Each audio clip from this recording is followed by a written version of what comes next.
छलकता हमरो जवनिया ए राजा।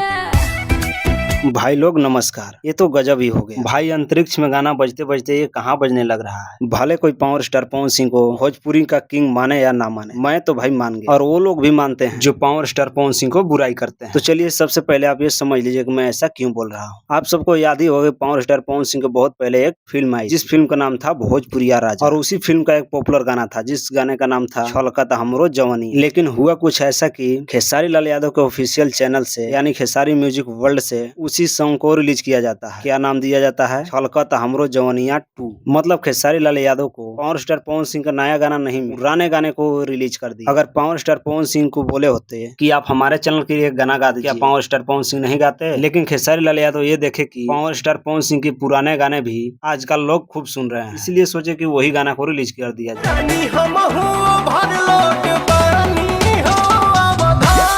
और ऐसा खेसारी लाल यादव इसलिए कर रहे हैं क्योंकि खेसारी लाल यादव का जो चैनल है उस चैनल का रीच डाउन हो गया, इसीलिए खेसारी लाल यादव पावर स्टार पवन सिंह के पुराने गाने को अपने चैनल पर चढ़ा रहे हैं। अब कोई ये मत बोलना कि खेसारी लाल यादव का चैनल ये नहीं है, क्योंकि मैं भी आज से वीडियो नहीं बना रहा हूँ और न ही आज से भोजपुरी गाना सुन रहा हूँ। जो सच्चाई है वही है आपके सामने। और बाकी आप सब खेसारी लाल यादव के लिए क्या बोलना चाहिएगा कमेंट कीजिए। तो ये था छोटा सा अपडेट।